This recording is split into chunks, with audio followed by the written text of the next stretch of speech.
उपाधिके जगाचे जे जनके ते वंदिली मिया मुळिके देवो देवी.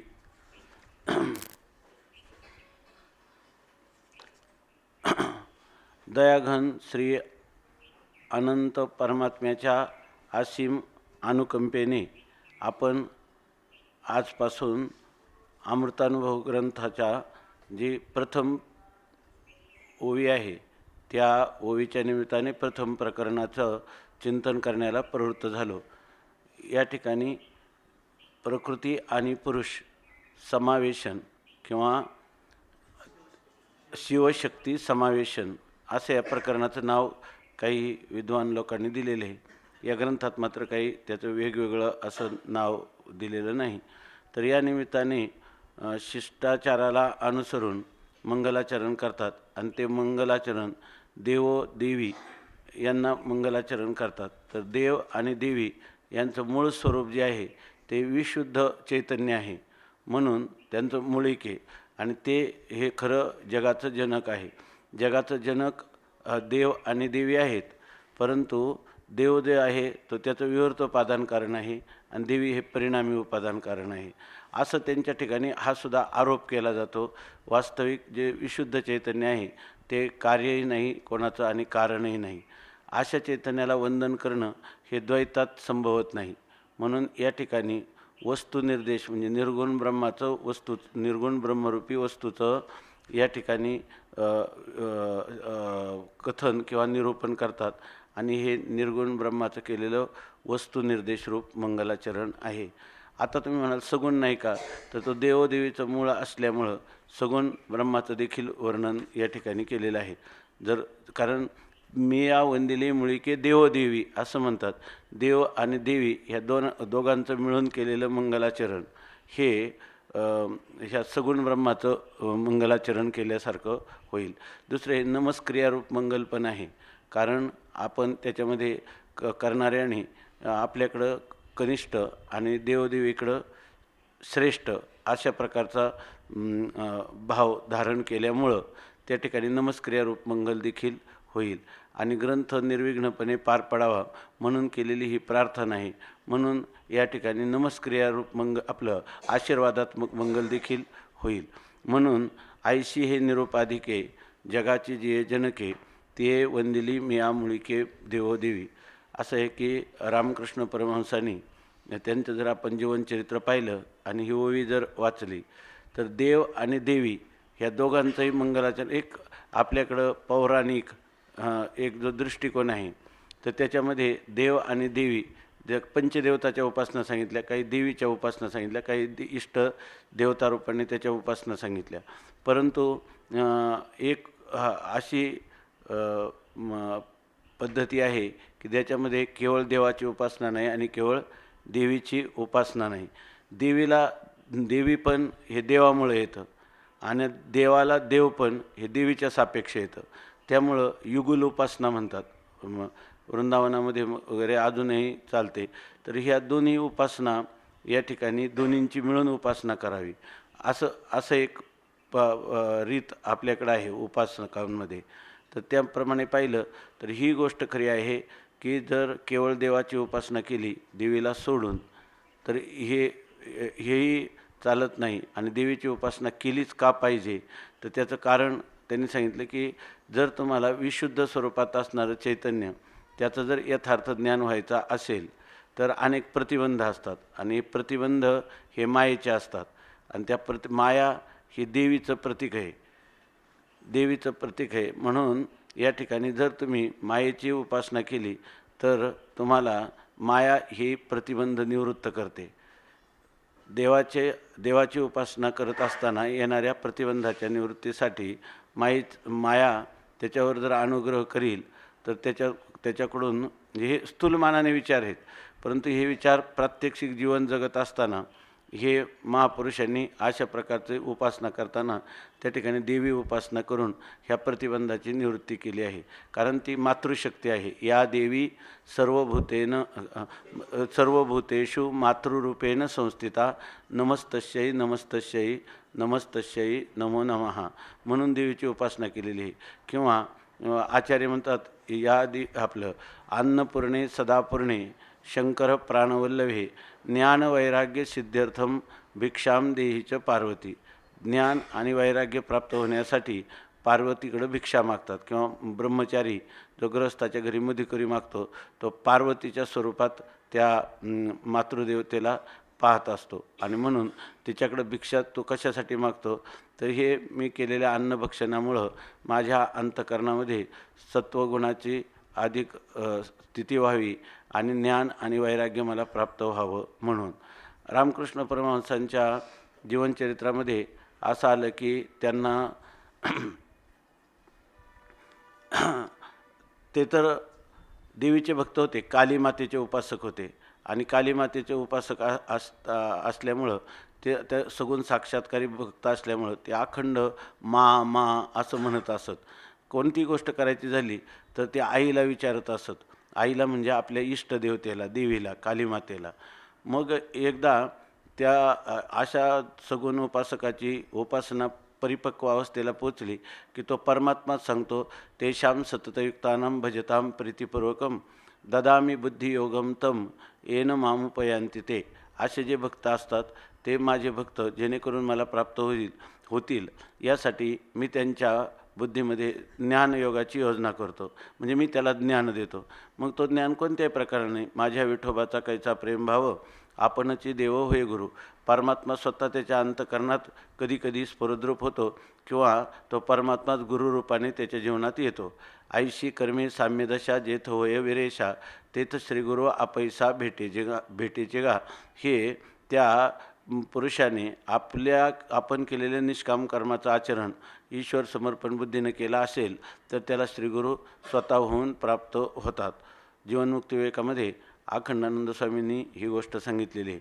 तर अशा प्रकारची स्थिती झाली की त्यांना हा अद्वैत बोध व्हावा यासाठी विशुद्ध असंग निर्विकार ब्रह्मतत्वाचं त्यांना यथार्थ ज्ञान व्हावं अशा परमात्म्याच्या इच्छेने त्यांच्या कोणत्याही प्रकारचा परिचय नसताना तोतापुरी संन्यासी त्यांना म्हणतात. आताही जगन्नाथपुरीला त्यांची समाधी आहे. तोतापुरी स्वामींचा मोठा आश्रम आजही आहे. तर ते तोतापुरी स्वामी त्या ठिकाणी कलकत्त्याला आले आणि कलकत्त्याला येऊन त्यांनी रामकृष्ण परमहंसांना सांगितलं की अतिशय विरक्त संन्यासी होते. तर त्यांनी सांगितलं की मी या ठिकाणी जो आलेला आहे तो जी देवीची उपासना करतो त्या देवीच्या उपासनेच्या द्वारा तुला जे काही अद्वैत ब्रह्मज्ञान व्हायला पाहिजे त्यासाठी माझी योजना झालेली, मी तुला आता योग्य मार्गदर्शन करणार आहे. मग त्यांनी अद्वैताचं काही त्यांना उपदेश करण्याचा प्रयत्न केला, परंतु त्यांच्या अंतःकरणात जे भक्तिप्रेमात भरलेलं होतं त्यामुळं त्यांना सांगितलं की पहिल्यांदा हे अद्वैत तत्त्वज्ञान मला आवश्यक आहे का, पुन्हा त्याच्यावर तू सांगतो त्याला प्रामाण्य, तुझी मला काही साधना करायला सांगशील त्याच्याविषयी प्रामाण्य, यासाठी मी आईलाच विचारतो. म्हणून त्यांनी त्या आईला विचारलं. तर त्या आईनं सांगितलं की हे खरोखरच मी तुम्हाला हा संन्यासी तुमच्या जीवनात जो पाठवलेला आहे त्याचं तू ऐक, त्याच्यापासून श्रवण कर, त्याने तुला आत्मज्ञान किंवा ब्रह्मज्ञान होईल. मग त्यांनी सांगितलं की आईनं याला दुजोरा दिला, तू म्हणतो ते बरोबर आहे, आता ऐकतो. मग त्याप्रमाणे ते ऐकायला लागले. तर त्यांनी हळूहळू अशा प्रकारचं काही ध्यान करायला सांगितलं. त्या ध्यानामध्ये त्यांना पहिल्यांदा ते ध्यान करायला सांगितलं, मन निर्वृत्ती करा. आपण म्हणतो ना तुष्णी अवस्थेमध्ये याची अनुभूती येते. एक वृत्ती निघून गेली, दुसरी वृत्ती आली नाही, असा मधला वृत्ती संधिकाल. तो वृत्ती संधिकाल तुम्ही साधा आणि तो संधिकाल जसा वाढत जाईल तसं तुम्हाला या ठिकाणी निर्विकल्प समाधीचा लाभ होईल. आणि निर्विकल्प समाधीमध्ये जे तत्व आहे तेच अखंड आहे. अखंड आहे म्हणजे व्यवहाराचा अभाव किंवा व्यवहार, त्या दोन्ही कालामध्ये ते समानच आहे असं त्यांनी तुला बोध करता येईल म्हणून त्यांनी सांगितलं. परंतु रामकृष्ण परमहंस जेव्हा ध्यानाला बसायचे त्यांनी सांगितल्याप्रमाणे ते म्हणायचे की आता आपण जसं लय चिंतन सांगतो समजा, त्याप्रमाणे सर्वच पदार्थ जे आहेत ते पदार्थ एकमेकामध्ये लीन करायचे, शेवटी फक्त ब्रह्मतत्व राहील. तर त्यांना ध्यान करायला लागले की त्यांच्या पुढं कालीमाता यायची. कालीमातेचं असणारं जे देवीचं स्वरूप ते स्वरूप त्यांच्यापुढे यायचं. तेव्हा त्यांनी सांगितलं की इथपर्यंत ठीक आहे, मी प्रयत्न करतो, पण कालीमातेचं जे स्वरूप आहे ते माझ्या भ्रूमध्याच्या ठिकाणी आपोआप त्या ठिकाणी प्रगट होतं आणि मला त्या त्या त्या आनंदात मी रममान होतो. तू जे पुढं सांगतो तशा प्रकारे जिथं नाही रंग नाही रूप नाही वर्णछाया निर्गुण निराकार तूही रघुराया, अशा निर्गुण निराकार परमात्म्याचं दर्शन मला होत नाही. तेव्हा त्यांनी फार प्रयत्न करून त्यांना सांगितलं, परंतु ते काही व्हायचं नाही. ते करायला लागले की कालीमाता, त्यांच्या अष्टभुजेची कालीमाता त्यांच्या भ्रूमध्यामध्ये त्यांना दिसायची, प्रगट दिसायची. तेव्हा मग त्यांनी काय केलं, एक काचेचा तुकडा घेतला आणि त्यांच्या भ्रूमध्यामध्ये असं त्यांनी सांगितलं, हे एकदा तुला कालीमाता समोर आली की, कारण तुला निर्गुण निराकारामध्ये प्रवेश करायचा तर सगुण साकाराला सोडावं लागेल. आणि सगुण साकाराला सोडताना त्यांनी अशा त्याच्यावर त्यांच्या भ्रूमध्यावर अनेक प्रकारच्या काचेने रेघा ओढल्या आणि त्यांनी सांगितलं की त्या ठिकाणी त्या देवीचे हात कुठे गेले, पाय कुठे गेले, हे मस्तक तुटून पडलं, अशा प्रकारचं ते तिथं काही राहणार नाही. आणि मग तुला त्या ठिकाणी केवळ असं नामरूपरहित अशा ब्रह्मतत्वाचं तुला चिंतन होईल, असं काही सांगितलं. त्याप्रमाणे त्यांनी केलंही. आणि मग त्यांना त्या ठिकाणी 3 दिवस निर्विकल्प समाधीचा लाभ झाला. ते तोतापुरी संन्यासी म्हणतात की मी माझ्या जीवनभर 40 वर्ष मी तपस्या केली, तेव्हा कुठं मला जी स्थिती प्राप्त झाली ह्या महात्म्याला केवळ 3 दिवसामध्ये प्राप्त झाली. म्हणून त्यांना त्याचं आश्चर्य वाटलं.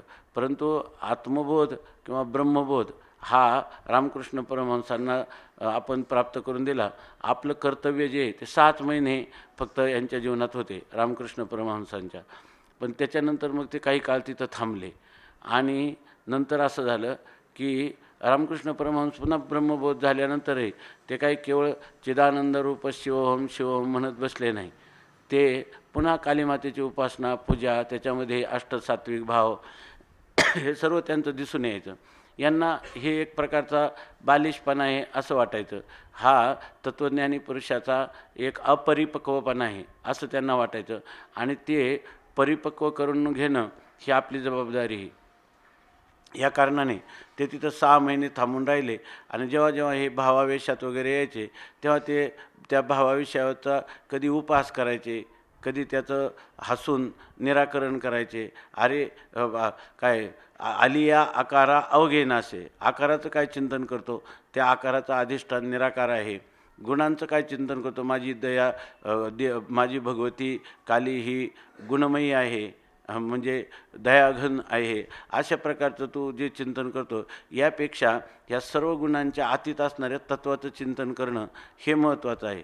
पण असं त्यांनी वारंवार सांगितलं तरी त्यांनी कालीमातेची उपासना सोडली नाही.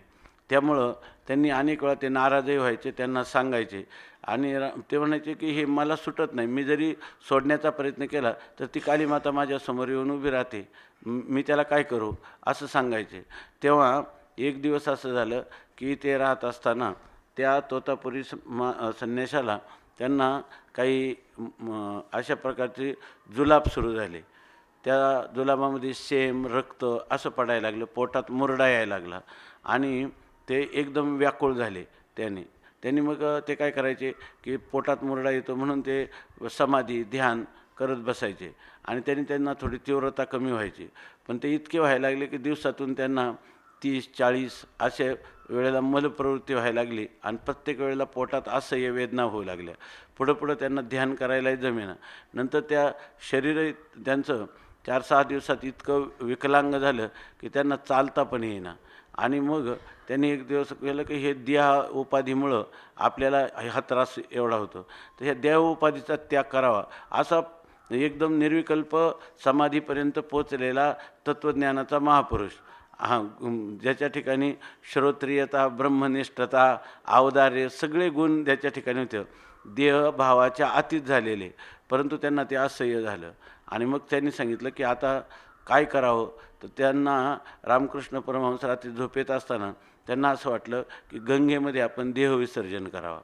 परंतु विकल असल्यामुळं, ते अशक्त असल्यामुळे ते काही गंगेच्या पात्रापर्यंत, जवळच पात्र, नदीच्या जवळच, परंतु त्यांना जाता येईना. मग ते गुडघ्यावर कोपरावर असे रखडत गेले आणि त्यांनी त्या गंगेच्या पात्रात प्रवेश केला.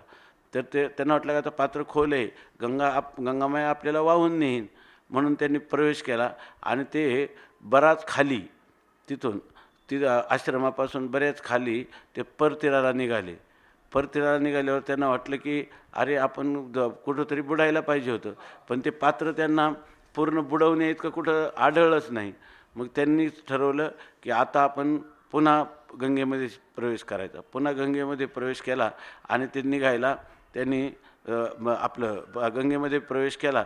प्रवाहाबरोबर चालायला लागले. त्यांना वाटलं आपण जाऊ, परंतु ते तसेच पुन्हा गुडघ्यावर याच्यावर रखडत परत आले. ते नेमके आश्रमाजवळ निघाले आणि मग ते आले बाहेर. योगायोग असा झाला की त्या काय आपण म्हणतो ना, माया जी आहे, अघटित घटना पटीयशी माया. ज्या घटना कोणीच करू शकत नाही त्या घडल्या तर कुठं घडतात? मायेमध्ये घडतात. मायेच्या ठिकाणी हे अशा प्रकारचं सामर्थ्य आहे. पुन्हा आश्रमाजवळ निघाले आणि काय झालं की त्यांच्या ते पोटात येणारा मुरडा थांबला, जुलाब थांबले आणि 2-4 दिवसात ते स्वस्थ झाले. तेव्हा एक दिवस बसल्यावर ते रामकृष्ण परमहंसांची काही संगोष्ठी करत असताना ते म्हणे, एक गोष्ट तुला माहीत नाही पण मी तुला सांगतो म्हणे आज काय घडलं ते. मग त्यांनी हा झालेला प्रकार त्यांना सांगितलं. ते त्यांना लँगटा म्हणायचे. म्हणजे ते होते त्याला अवधूत कोटीतले आणि वस्त्रहीन राहणारे नागा संप्रदायाचे संन्यासी होते. त्यांच्यामध्ये कपडे वगैरे घालत नाही. आज एक कुंभामध्ये दिसतात नागा संन्यासी, त्या संप्रदायाचे होते ते. आणि त्यांना लँगटा, बंगाली भाषेमध्ये लँगटा म्हणतात. तर ते आले आणि त्यांनी ते सर्व सांगितलं आणि मी परत इथं आलो आणि आता मला बरं वाटायला लागलं. हे काय घडलं काय कळत नाही. तर रामकृष्ण परमहंस नाचायला लागले. त्यांना एवढा आनंद. बरा लँगटा म्हणे, तुला देवी नाही माया कुठे, या मा सा माया, जी नाही तिला म्हणतात माया, असं मला सांगतो म्हणे. आणि माझ्या आईला तू नाही म्हणून सांगतो म्हणे. सत्तारूप असणारी, ज्ञानरूप असणारी माया, तिला नाही म्हणतो. आता तुला अनुभव आला का नाही म्हणे. माया म्हणजे ती माया ज्या मायेला तू नाही म्हणतो तिनं तुला आत्महत्येपर्यंत प्रवृत्त केलं की नाही. सबराभरीत होतं परत आत्मान तुला कुठं देह राहिला आणि त्या देहाच्या पिढा आणि त्याच्यातून पुन्हा त्या आतीत होण्यासाठी मार्ग कोणता तर आत्महत्येचा, गंगेमध्ये देह विसर्जन करण्याचा. आणि तू त्या माझ्या आईला भजन करायला लागलं तर नाही नाही म्हणतो ती, या मा असं म्हणतो. असं त्यांचं संवाद चरित्रात आलेलं आहे. त्याचं चिंतन असं आहे की ह्या ठिकाणी जे सांगितलं ना, आईशी जगाची आईशी हे निरुपाधिके, जगाची जे जनके, ते वंदिली मिया मुळिके देवदेवी. देव आणि देवी ह्या दोघांचे बरेचसे आपले संप्रदाय आहेत ना. तर त्या संप्रदायांमध्ये द्वैती लोक किंवा विशिष्ट अद्वैती लोक तर हे सांगतात की आपण माया ही मिथ्या वगैरे नाही, ही ईश्वराची अचिंत्य लीला शक्ती आहे. ज्याच्यामध्ये हे अचिंत्य भेदाभेद वगैरे म्हणतात ना, अचिंत्य भेदाभेद, तर ते म्हणतात की या ठिकाणी अचिंत्य अशा प्रकारची परमात्म्याची शक्ती आहे. त्या शक्तीची सुद्धा उपासना करणं आवश्यक आहे. या न्यायाने ते देव आणि देवी यांचं वंदन करावं असं एक विषय म्हणून सांगितला. आणि त्याच्याविषयी रामकृष्ण परमहंसांच्या चरित्रामध्ये असा उल्लेख आहे. ज्ञानोबा यांनी जे मंगलाचरण केलं ते देव आणि देवी यांना खरं तर असं आहे की देवीला सोडून देवाची सिद्धी होत नाही, देवाची सिद्धी होत नाही आणि देवाला सोडून देवीची सुद्धा सिद्धी होत नाही. दुसऱ्या प्रकाराने म्हणतात की काही नाही झालं तर देवी वाचून देवाचं ज्ञान यथार्थ होत नाही. कारण देवाची सिद्धी होत नाही म्हणजे देव नाहीसा होत नाही, तो विशुद्ध स्वरूपात असतोच, पण त्याचं यथार्थ विशुद्ध स्वरूपाचं ज्ञान होत नाही. म्हणून देवदेवीला वंदन केलं पाहिजे. आणि देवी जर केवळ देवीची उपासना केली या ठिकाणी तर देवाचं अधिष्ठान स्वरूप आहे, बरोबर ना. आणि केवळ जर देवीची उपासना केली तुम्ही आणि देवाच्या स्वरूपाला तुम्ही पूर्ण परित्याग केला तर त्या ठिकाणी देवीची सिद्धी होत नाही. त्या ठिकाणी देवीची सिद्धी होत नाही. आणि देवी वाचून कारण सगळं जे ज्ञान आहे तुम्हाला जे ब्रह्मज्ञान म्हणतात ते ब्रह्मज्ञान वास्तव आहे का माईक आहे? माईक आहे. म्हणून त्या माईक प्रक्रियेतच त्या ठिकाणी तुम्ही ब्रह्मज्ञानाची वृत्ती किंवा माया, बरोबर ना, ती माया स्वतः सोपरनिर्वाहकत्वाप्रमाणे त्याला सोपरनिर्वाहक आहे. ती स्वतः जाते, बरोबर ना, स्वतःही निवृत्त होते आणि त्याच्या अज्ञानालाही निवृत्त करते. त्याच्या अज्ञानाला काही लोकांनी तर असं म्हटलं माया योग वासिष्ठामध्ये तुझी जी वृत्ती आहे हे रामा, तुझं जे मन आहे ना त्या मनालाच माया ही संज्ञा आलेली आहे. आणि ते मन स्वपरिनिर्वाहक आहे की नाही, त्या अज्ञानाला निवृत्त करून आपण स्वतः निवृत्त होतो. म्हणजे ही सगळी कृपा कोणाची आहे? मायेची आहे.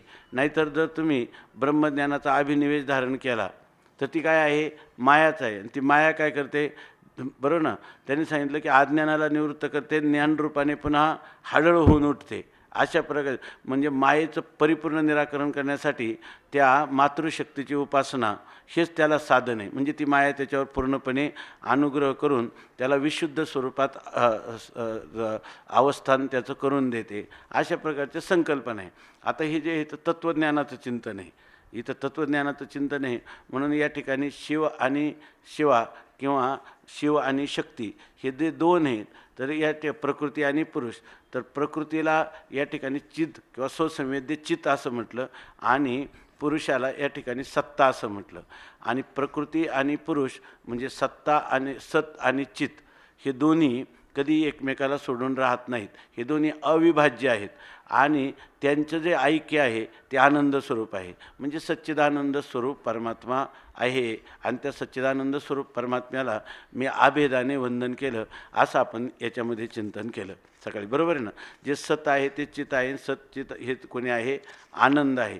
त्यामुळं या ठिकाणी जे जगत नावाचा जो पदार्थ आहे त्या जगताची ही दोन्ही जनक आहेत असं सांगितलं.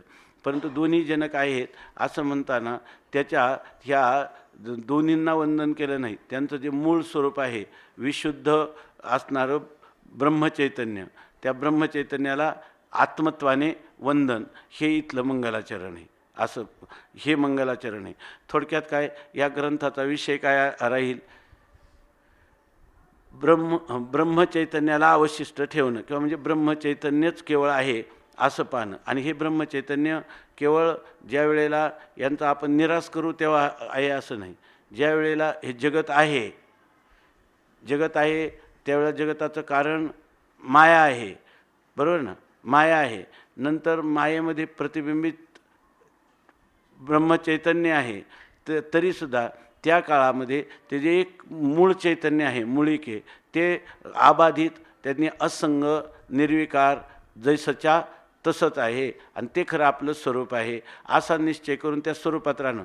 व्यवहारकाली किंवा व्यवहाराच्या अभावामध्ये ते चैतन्य नित्य जसंच्या तसंच त्याचा विलास चालू आहे असं सांगितलं.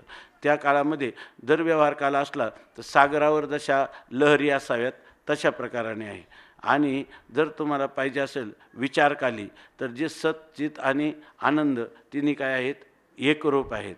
आणि अत्यंत विशुद्ध स्वरूपात अभेदरूपी नमनाच्या द्वारा त्याला पाहायचं असेल तर त्या ठिकाणी शिवही नाही आणि शक्ती नाही, केवळ ते एकमेवा द्वितीय तत्वच विराजमान आहे. असं त्याला विलसत आहे वगैरे असं म्हटलेलं आहे.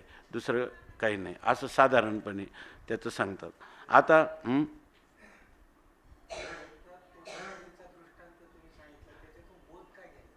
हे बोध काय तुम्हाला काय बोध घ्यावा हे सांगण्यासाठी नाही सांगितलं. देवदेवीचे काय, कारण बोधाच्या याच्यात त्याचा विशेष विचार होणार नाही. पण आपल्या हे पारंपरिक याच्यामध्ये जे देव आणि देवी यांची दोघांची उपासना जी आहे ती दोघांची उपासना मानणाऱ्यांनी अशा प्रकारचं रामकृष्ण परमहंसांचं चरित्रातलं हे उदाहरण म्हणून आपण लक्षात घ्यायला हरकत नाही. या बोध घ्यायचा म्हणजे याच्या ठिकाणी विचारात जे आहे ते बोधा, विचार करायचा, विचारात शिवशक्ती दोन्हींचा काय होतो? बाध होतो आणि अधिष्ठान मात्रत्ववर राहतं. हा बोध घ्यायचा याच्यामध्ये. याचा बोध त्याच्यापेक्षा स्थूल हो.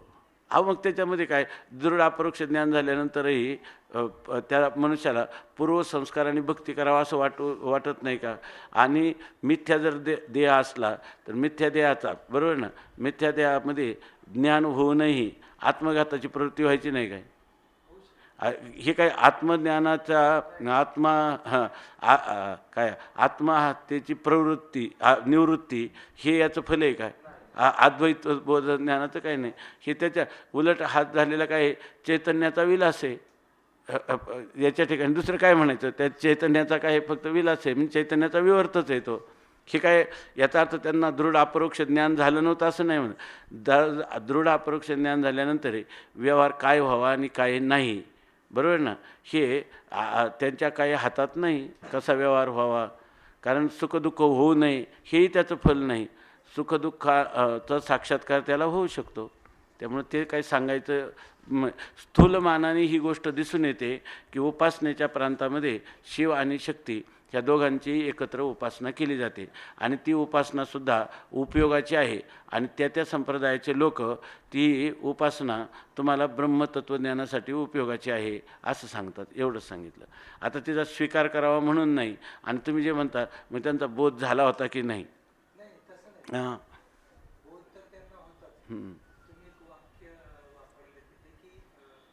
हो हो, म्हणजे जे लोक असं म्हणतात त्यांनासुद्धा प्रसंगी ते माया म्हणजे एकच चित पदार्थ, शून्य पदार्थ म्हणतात, त्यांनासुद्धा माया ठकवल्याशिवाय राहत नाही अशी स्थिती. त्यापेक्षा हे लोक काय म्हणतात, तुम्ही त्या मायेची उपासना करा, मातृशक्तीची उपासना करा, म्हणजे तुम्हाला हे प्रतिबंध येणार नाही.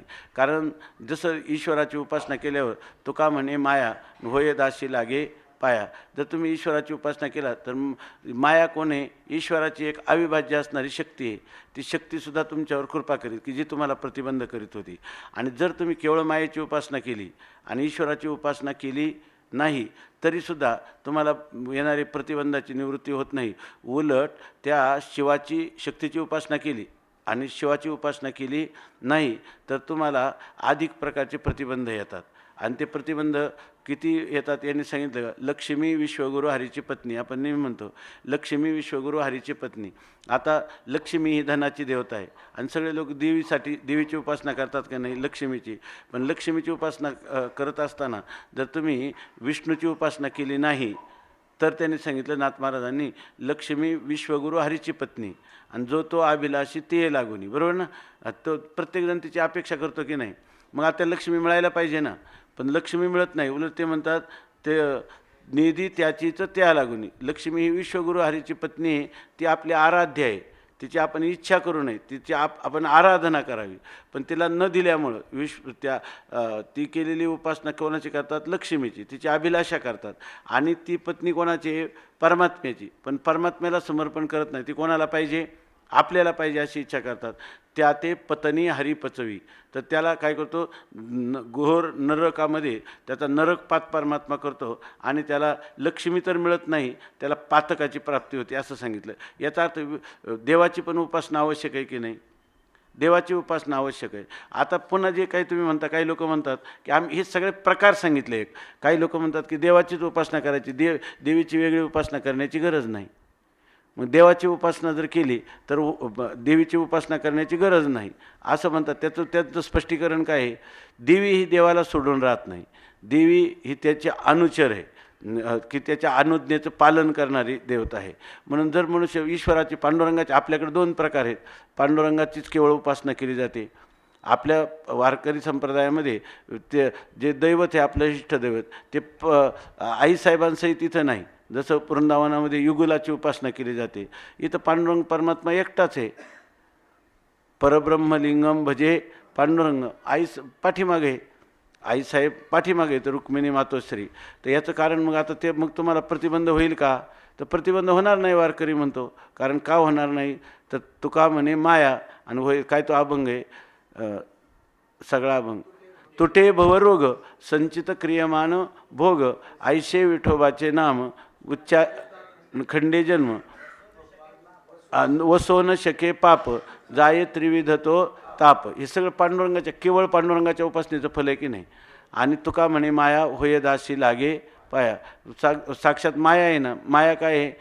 परमात्म्याची शक्ती आहे आणि परमात्म्याची उपासना केली की ती माया काय करते? परमात्म्याची उपासना करणाऱ्याला प्रतिबंध निवृत्तीसाठी सहाय्य करते. इतकं नाही, होय दासी, त्याची दासी होते आणि त्याच्या पायाला लागते.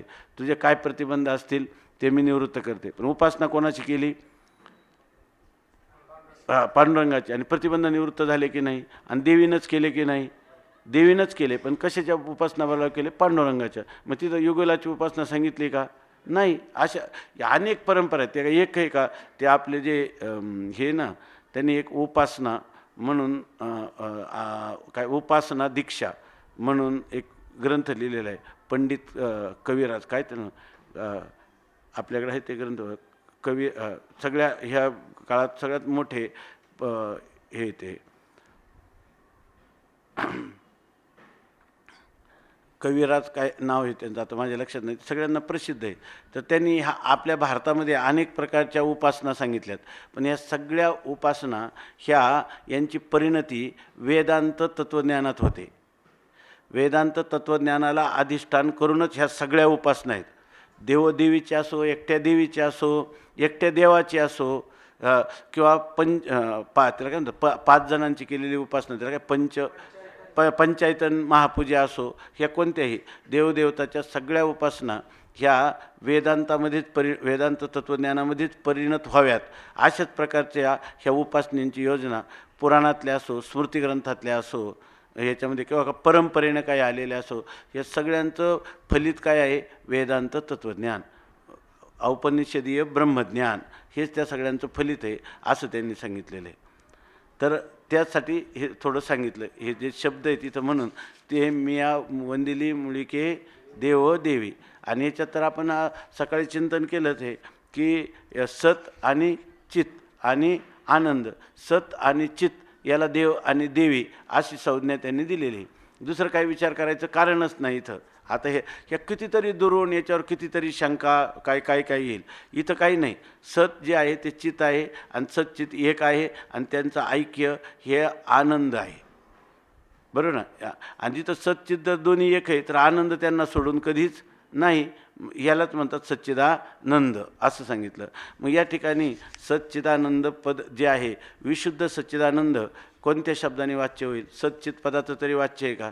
नाही. म्हणून या ठिकाणी सुद्धा त्यांनी अशी योजना केली का जो त्याला एकाला शिव आणि एकाला शिवा, किंवा एकाला शिव आणि शंकरी, प्रकृती आणि पुरुष अशा प्रकारची नावं दिली, किंवा शिव आणि शक्ती अशी नावं दिली.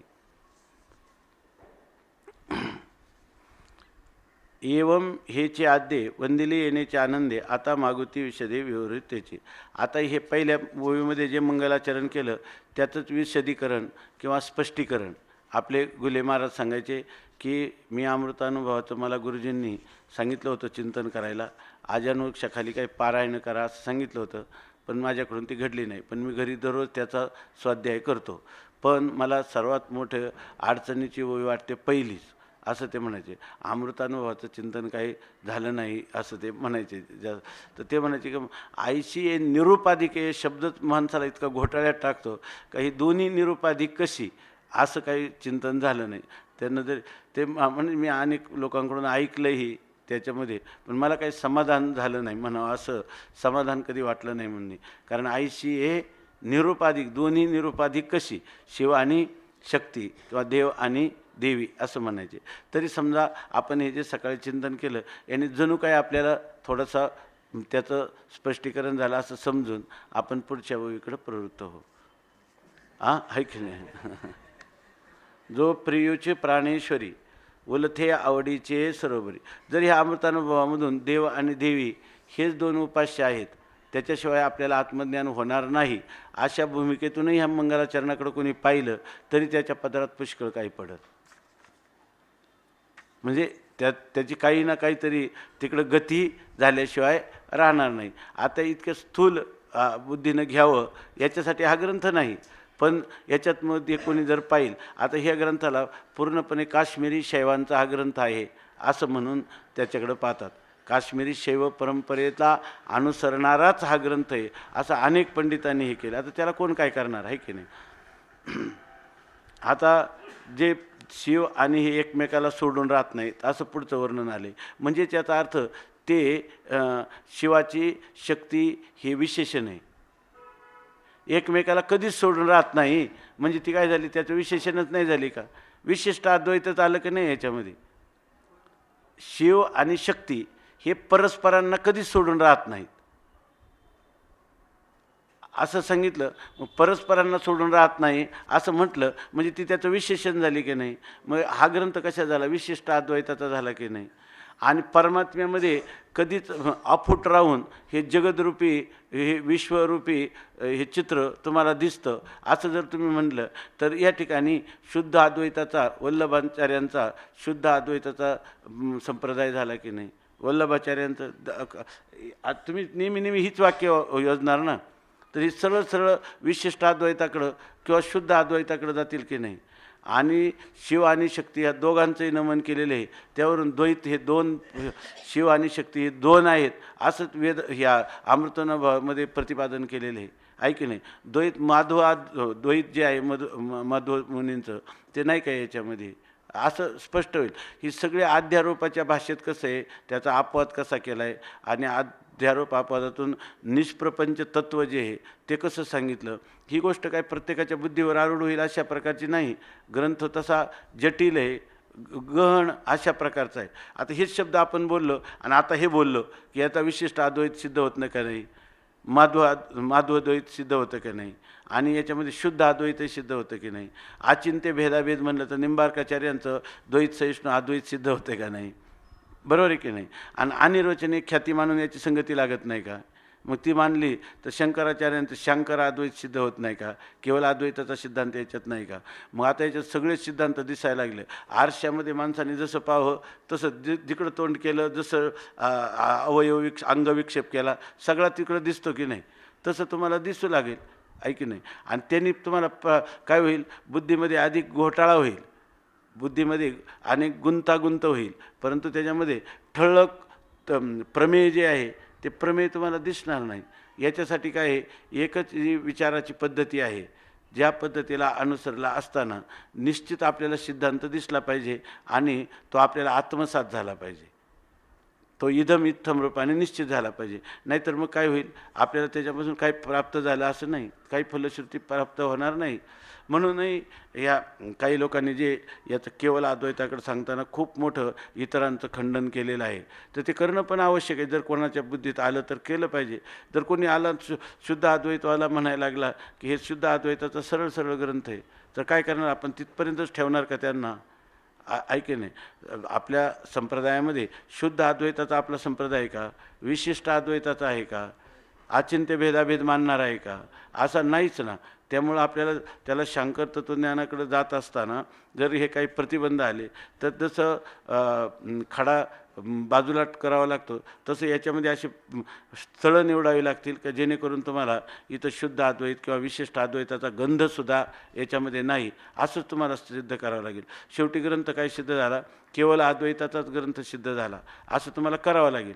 आणि जर तुम्हाला याच्याबद्दल शंका नसली, ह्या प्रक्रिया जर तुम्हाला लागत प्रत्येक वेळेला जर त्या तुम्हाला केवळ अद्वैत सिद्धांताकडं श्रुती प्रतिपाद्य युक्ती अनुभवाच्या अविरुद्ध आपल्या बरोबर ना, अशा जर तुम्हाला गेल्या तर तुम्हाला काय त्याच्यामध्ये फारसे श्रम करण्याचं गरज नाही आणि खंडन मंडन करण्याचं पण गरज नाही. कारण तिथं सांगतात ते त्याप्रमाणे इथम रूपाने जर तुम्हाला बुद्धीवर आरूढ झालं तर मग हे करण्याची गरज नाही, ऐकी नाही.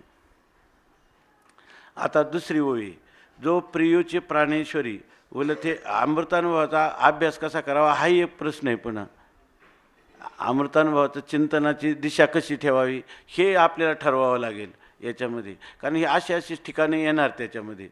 जो प्रियूची प्राणेश्वरी उलथे आवडीचे सरोभरी चारुस्थळी एकाहारी एकांगाचा.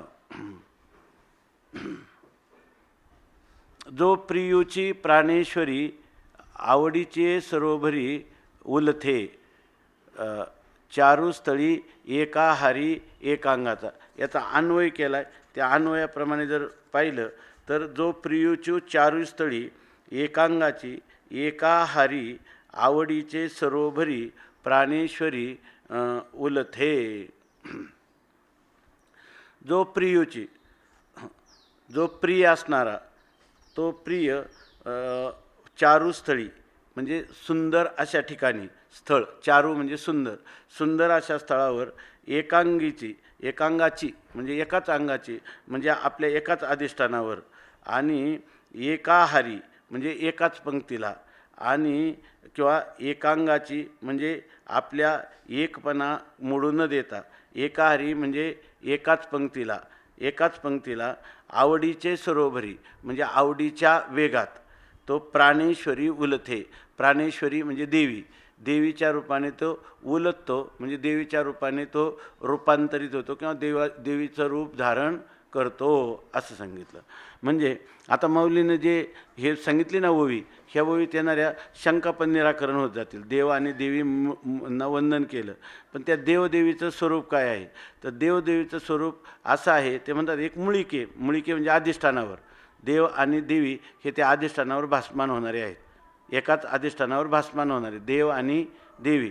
पण ते म्हणतात जो प्रियूची, जो प्रिय असणारा, चांगलं बघा, प्रिय जे शब्द दिसतात मूळ ग्रंथातले मूळ शब्द, कारण बाकीचं चिंतन तर पुन्हा ते करणारच आहे, पण आपल्याला इथं प्रियच काय, प्रिय असणारा म्हणजे परम प्रेमास्पद असणारा जो परमात्मा आहे, बरोबर ना, तो शिव आहे.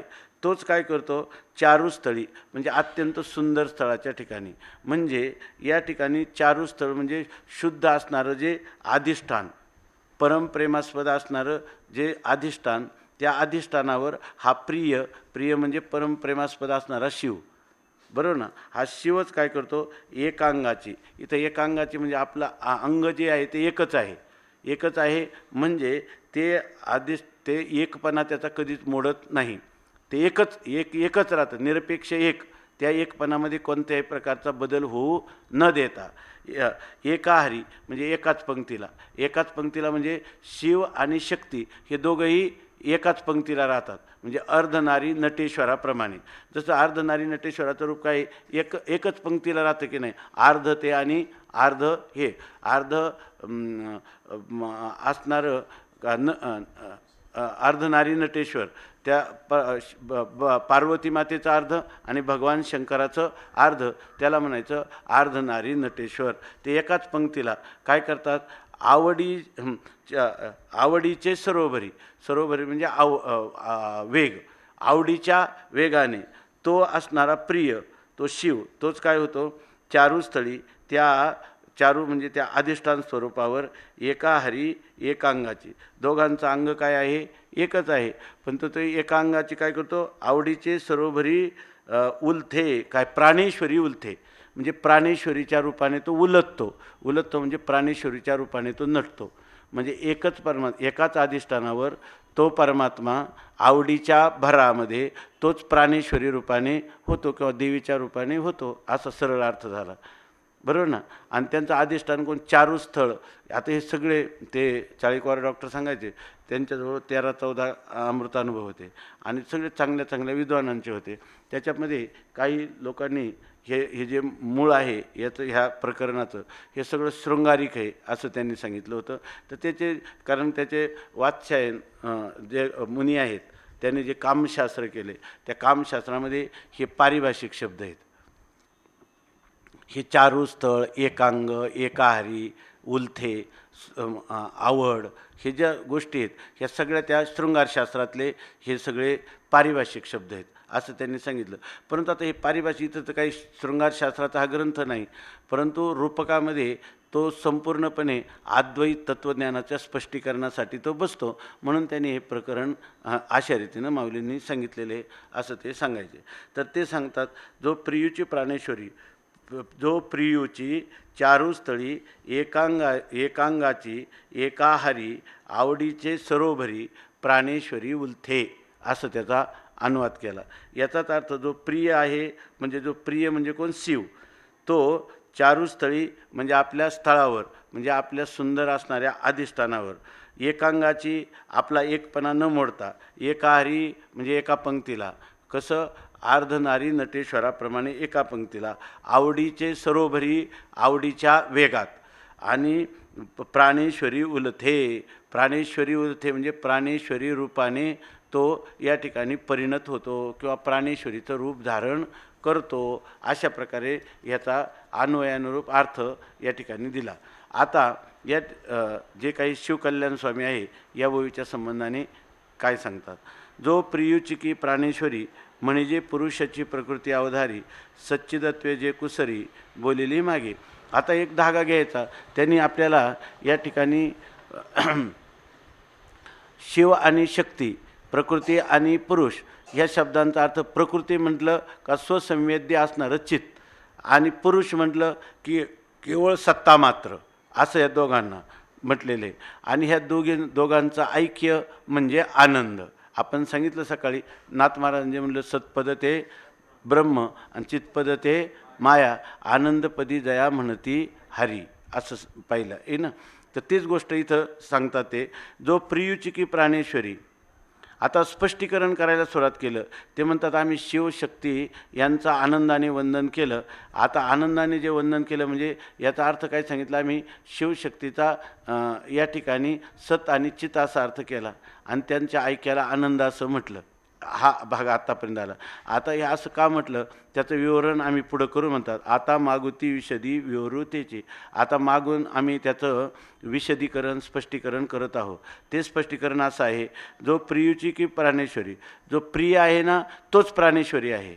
किंवा म्हणजे पुरुषाची प्रकृती अवधारी, प्रियूच प्राणेश्वर आहे. म्हणजेच प्रकृतीच काय आहे, आपलं पुरुषच काय आहे, प्रकृती आहे या अवधारी.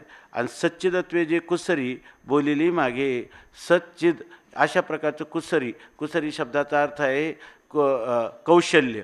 आम्ही ज्या कौशल्याने सत आणि चित ह्या दोघांचं निरूपण केलं, कशामध्ये शिव आणि शक्तीच्या रूपाने, तीच कुसरी तेच कौशल्य आम्ही मागं सांगितलेले आहे.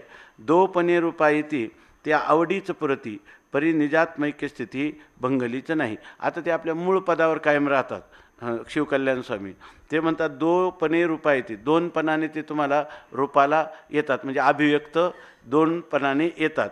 ते आवडीचं पुरती, पण ते केवढ्या पुरते येतात, फक्त आपल्या आवडीनं दोनपणाला येतात. आवडीचं पुरती म्हणजे आवडीपुरतंच ते काय होतात, द्वैत भावाला प्राप्त होतात. परिनिदात्मक स्थिती भंगलीच नाही, परंतु त्यांचं असणारं दोघांचं जे ऐक्यस्थिती आहे त्या ऐक्यस्थिती कधीही भंगली नाही. याचा अर्थ ते सत आणि चित आपल्या महिमेमध्ये राहूनच त्या ठिकाणी द्वैताचा भास निर्माण करतात. आणि त्यावेळेला त्यांचं मूळ स्वरूप जे आहे, मूळ म्हणजे विशुद्ध चैतन्य स्वरूप, ते अभंगच राहतं. ती निजात्मस्थिती कधी त्यांची भंगतच नाही. निजावडी करून पुरुषाची अवघे प्रकृतीपण, अथवा आवडे जरी पुरुषपण तरी आईता तोची. आता त्यांना निजावडी करून तो आपल्या आवडीनं तो पुरुषाची प्रकृतीपण अवघे, तो पुरुषच काय होतो, प्रकृती भावाला प्राप्त होतो. अथवा आवडे जरी पुरुषपण, किंवा त्याला तो बरं ना, अथवा आवडे जरी पुरुषपण, किंवा त्याला पुरुषपणच जरी आवडलं, म्हणजे त्याला केवळ सन्मात्रत्व जर आवडलं तरी आयता तोची. तर तो काय असतो, तो आयता म्हणजे स्वतःसिद्धत्व असतो. जर तोच म्हणजे जो पुरुष सद जे आहे तेच काय येतं, चिद्रूपत्वाला प्राप्त होतं. आणि जर त्याला आपलं सन्मात्र स्वरूपच आवडलं तर त्यावेळेला काय करतो, तो प्रकृतीचा परित्याग करून आपल्या स्वतःच्या महिमेत राहतो. म्हणून तरी आयता तोची, तर तो स्वतःसिद्ध आहेच आहे. याचा अर्थ त्याच्या ठिकाणचं जे प्रकृतित्व आहे ते प्रकृतित्व आगमापायी आहे, बरोबर आहे ना. त्याच्या ठिकाणी जे प्रकृती भावाला येणं आहे ते आगमापायी आहे. आणि ज्या वेळेला तो प्रकृती भावाला प्राप्त होतो तेव्हा तोच प्रकृती भावाला प्राप्त होतो, दुसरं काय होत नाही. पण त्याच्या आवडीनं जर त्याला कधी प्रकृती भावाला यावं वाटलं तर तो प्रकृती भावाला येतो. आणि त्याला जर आवडीनं आपल्या शुद्ध स्वरूपात राहावं वाटलं तर तो प्रकृती भावाचा काय करतो, त्याग करतो. बघा, प्रकृती भावाचा त्याग करतो आणि त्याचा आयत्या पुरुष भावामध्ये म्हणजे स्वयंमहिमने प्रतिष्ठित हा असंही तो राहतो. सत्ता विचारू जाता तो ज्ञान मात्रची तत्वता, ज्ञान मात्र विचारता सत्ता मात्र. जर आपण ते कसं होतं, ज्यावेळेला तो प्रकृती भावाला येतो म्हणतो ना आपण, म्हणजे ज्यावेळेला सत्तेचा विचार करायला जातो तो सत्ता काय आहे, ज्ञान मात्रच आहे. तेच त्याचं प्रकृतीचं पुरुषाचं प्रकृती भावाला येणं आहे, बरोबर. तेच पुरुषाचं प्रकृती भाव. जेव्हा विचार करायला लागतो आपण तेव्हा सत जे असतं त्या सतचा विचार करायला लागलो का चितला सोडून ते कधी नसतंच. म्हणून तिथं काय असतं, सत्ता विचारायला गेलं तर ज्ञान मात्रच राहतं आणि ज्ञान मात्र विचारिता सत्ता मात्र. आणि जर तुम्ही केवळ ज्ञानाचा विचार करू गेले तर खाली काय राहते, सन्मात्रता त्या ठिकाणी अवशिष्ट राहते. आता हे जे दोन्ही प्रकार, तो आवडीचाच व्यवहार, एरवी दोन्ही न होणं साचार, सुख मात्र एक. आता हे जे दोन्ही प्रकार, हे दोन्ही प्रकार म्हणजे प्रकृती आणि पुरुष, त्या प्रकृतीचं पुरुष भावाला येणं किंवा आपलं पुरुषाचं प्रकृती भावाला येणं किंवा प्रकृती भावाचा परित्याग करून आपल्या मूळ शुद्ध स्वरूपात राहणं, हे दोन्ही प्रकारे हा आवडीचाच व्यवहार आहे.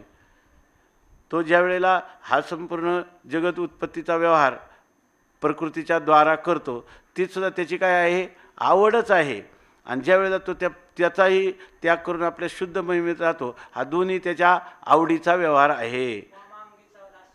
वामांगीचा लास्य विलासू तो हा जगद्रूप आभासू तांडवमिषे कळासू दाविषे. आता ही ओवी त्याच्यातच बसणारी आहे की नाही. हे तांडव नृत्य जे अर्ध नारी नटेश्वराप्रमाणे परमात्मा करतो, तर त्याच्यामुळे वामांगीचा जो विलास आहे, तर बरोबर ना, तो वामांगी म्हणजे प्रकृती आहे की नाही, तिचा हा विलास आहे, तोच हे जगद्रूपाने, म्हणजे तो त्या प्रकृतीचा जो परिणाम आहे तोच हे जगद्रूप आहे, दुसरं काही नाही.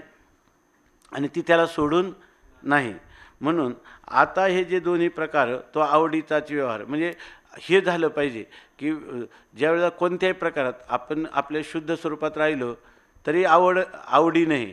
आणि ज्या वेळेला आपण व्यवहार कालात येतात, जसा परमात्मा ह्या जगद उत्पत्तीचा व्यवहार त्याच्या ठिकाणी दिसतो, हा सुद्धा व्यवहार काय आहे, आवडीचाच व्यवहार आहे. येरवी दोन्ही, आणि खरं जर पाहिलं त्याच्या मूळ स्वरूपाच्या ठिकाणी, दोन्ही न होणी साचार सुख मात्र एक, दोन्ही नाही, त्यावेळेला खरं काय आहे, एक सुख मात्रच आहे. म्हणजे त्यांनी काय केलं, प्रकृती आणि पुरुषाला जर त्यांनी चित्त आणि सत ही नावं दिली, तर त्या दोन्हींचं जे ऐक्य ज्या ठिकाणी होतं त्याला सुख हे नाव दिलं. आणि ते सुखस्वरूप जे आहे ते आवडीनं जरी प्रकृतीरूपाने तो परिणत झाला पुरुष, तरी सुद्धा ते शुद्ध स्वरूप एकच आहे.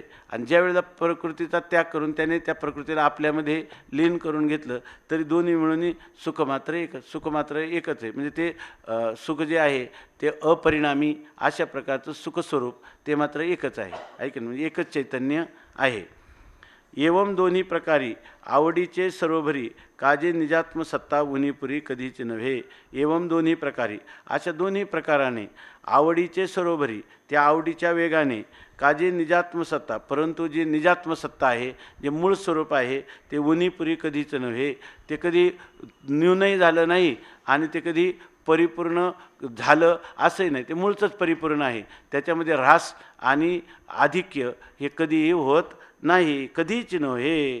त्याच्यासाठी सांगणं म्हणजे थोडक्यात काय आहे, हे जे सच्चिदानंद स्वरूप आहे, ते हे जगताची उत्पत्ती स्थिती लयाचा कोणताही व्यवहार झाला, ही सगळी अध्यारोपाचीच भाषा आहे, बरोबर ना.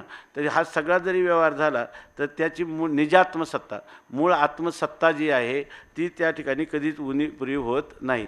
म्हणजे काही व्यवहार होऊ दे, किती व्यापाराचे गाडे मोडो का आपाडे, असं कितीही जरी व्यापार त्या ठिकाणी जगद उत्पत्ती सत्यलयाचा अनंत कोटी ब्रह्मांड कितीही उत्पत्ती झाली, स्थिती राहिली, लय झाला, तरी ह्या सगळ्या व्यवहाराचा त्या अधिष्ठान मात्राशी कधीही संबंध होत नाही. उनीपुरी कधीच नव्हे. त्यासाठी उदाहरण देतात, जेवी कापुराचा रवा उजाळत्वे घ्यायचे जेव्हा, तरी परिमळाचा ठेवा हलवे ना. म्हणजे काय, माणसाने हे जगत झालंच नाही याचा विचार करण्यापेक्षा जे आहे, ऐक नाही, जे अनिर्वचनीय आहे, अर्थात असत स्वरूप आहे, तुच्छ आहे, त्याचा विचार करण्यापेक्षा जे आहे त्याचा विचार करावा. जे नाही त्याचा विचार करून काय त्याला फलश्रुती मिळणार आहे याच्यामध्ये.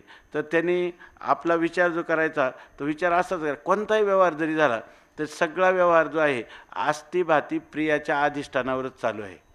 नामरूपाचा कितीही व्यवहार जरी झाला आणि नामरूपाचा कितीही व्यवहार आपण त्याचा संकोच केला, तरी त्याच्यामुळं अस्तिभाती प्रियामध्ये काही बदल होत नाही.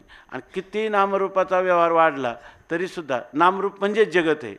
तेव्हा त्या जगताचा किंवा जगत कारणाचा विचार करण्यापेक्षा जगत अधिष्ठानाची जी वस्तुस्थिती आहे त्या वस्तुस्थितीतच राहावं, म्हणजे त्या वस्तुस्थितीनंच असावं, ऐकी नाही. किंवा वस्तुस्थिती हेच माझं काय आहे, स्थित वस्तू हेच माझं काय आहे, रूप आहे, स्वरूप आहे, अशा महिमेत राहावं.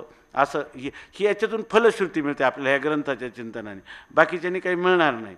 म्हणून सांगतात की उदाहरण सरळच आहे, कापुराचा रवा उजाळत्व घ्यायचे जेव्हा, कापराचा जो रवा आहे, मृदूपण आहे, ते जर आपण घ्यायला गेलं तर परिमळाचा ठेवा हलवेना.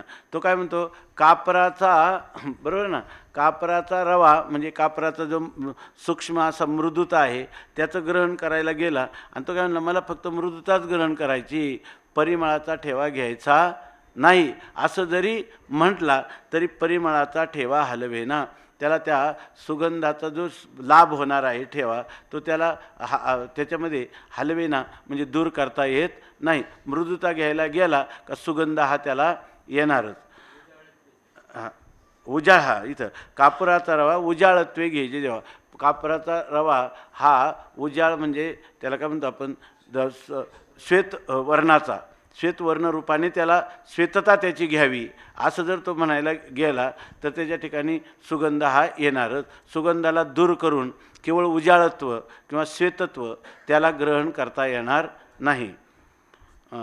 अथवा मृदुत्वी चाडधरी तरी परिमळाची सरोभरी, एवं दोन्ही प्रकारी सरिसाची पाडू. तर ते म्हणतात अथवा मृदुत्वी चाडधरी, जर त्याच्यातला मृदूपणा मला प्राप्त व्हावा अशी त्यांनी चाड धरली म्हणजे इच्छा केली तरी परिमळाची सरोवरी, त्याला पूर्णपणे परिमळ हा त्याचा प्राप्त होणारच.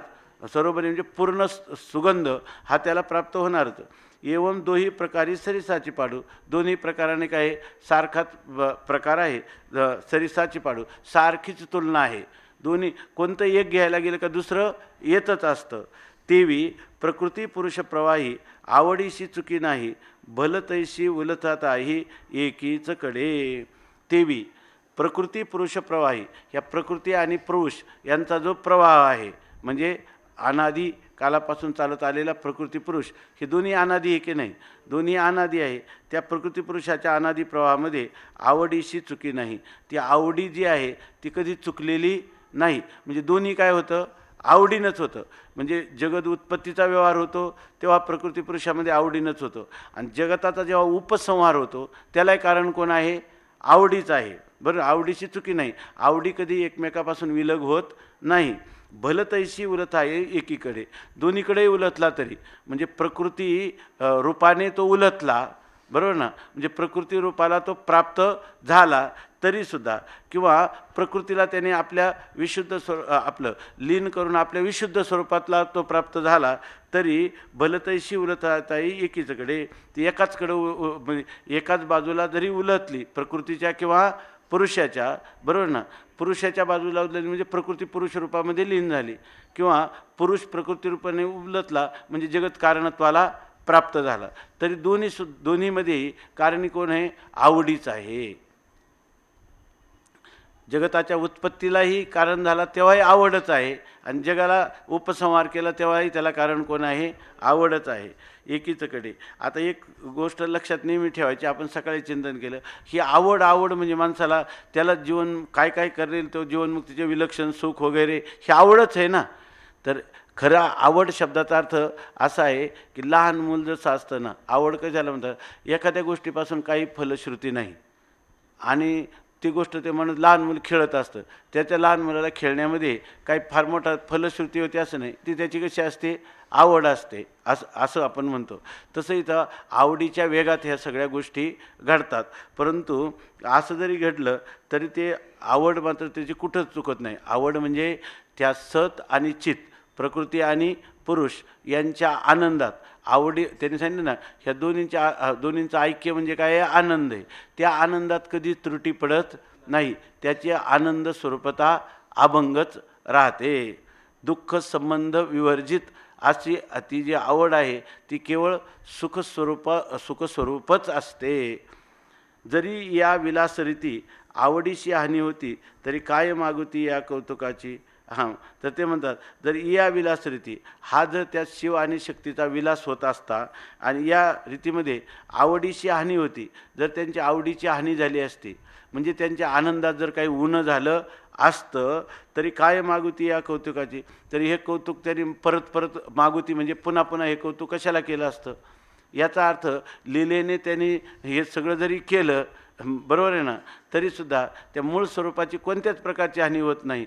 आणि जर हानी होत असती तर त्यांनी ही लीला प्रियूची प्राणेश्वरी उलथे असं कधी झालं असतं का, झालंच नसतं. सत्तेशी सत्तात्वाची आवडी, त्याची चिद्रूपाची परवडी, चिदत्वानं संडी, सत्तेचे निबळे. बरोबर ना. सत्तेशी सत्तात्वाची आवडी, ते म्हणतात सत्तेला जर सत्तेचीच आवडी असेल, त्या दोघांनी परस्परापासून काय ठरवलं, भिन्न व्हायचं. सत्तेला काय वाटलं, म्हणजे शिवाला काय वाटलं की आपण शिवपणाचीच राहावं, सत्तात्वाची आवडी. पण शिवपणाने राहतं त्याची चिद्रूपाची परवडी, तोच काय झाला, दिगंबर महाराज लक्षात येते ना. सत्तेला सत्तेचीच आवड आहे, मग सत्तेला काय वाटतं आपण सत्तेच्याच रूपाने राहावं, पण ती राहू शकते का जिथं सत्य आहे, जे सत्य आहे तेच चित्त आहे, तेच चित्त आहे. म्हणून त्याची चिद्रूपाची परवडी.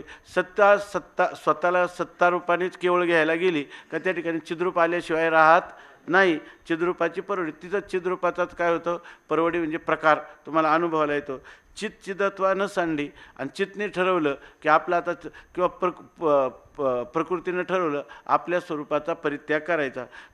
चित्तने चिदत्वानं सांडली, चित्त चिद्रूप काही स्वतःला सांडू शकत नाही, कारण सांडायचं त्याने चिदाने चिदत्वाला सांडायचं म्हणजे ते काय होईल, असत व्हायला लागेल.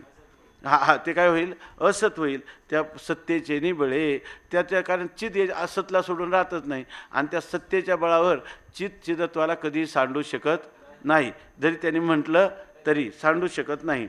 आवडी म्हणजे आनंदू, तेने सच्चिदत्व नव्हे भेदू, दोही परी स्वादू आनंदाचा. इथं आम्ही आवडी हा जणू काही ह्या ग्रंथातला एक पारिभाषिक शब्द आहे. तर त्या आवडी शब्दाचा अर्थ आहे, आवडी म्हणजे आनंदू. आवडी शब्दाचा अर्थ काय आहे, आनंद आहे. जेने सच्चिदत्व नव्हे भेदू, ज्या कारणाने सच आणि चित यांच्यामध्ये भेद होऊ शकत नाही, ते एकमेकाला सोडून स्वतंत्र रीतीनं राहू शकत नाही. म्हणून दोही परी स्वादू आनंदाचा. दोन्ही प्रकाराने काय, सत चितला सोडत नाही, चित सतला सोडत नाही, आणि सत चित जिथं असतं ते आनंद त्या सच्चितला सोडत नाही. म्हणून जिथं सत आणि चित हे दोन्हीमध्ये जर भेद नसेल तर मग दोन्ही प्रकाराने काय झालं, सतने चितला सोडलं नाही तरी आनंदच आहे, आणि चितने सतला सोडलं नाही तरी आनंदच आहे. दोही परी स्वादू आनंदाचा. दोन्ही प्रकाराने रसास्वादन कोणाचं होतं, आनंदाचंच रसास्वादन होतं, किंवा आनंदाचीच उपलब्धी होते. म्हणजे जगामध्ये कोणताही प्रसंग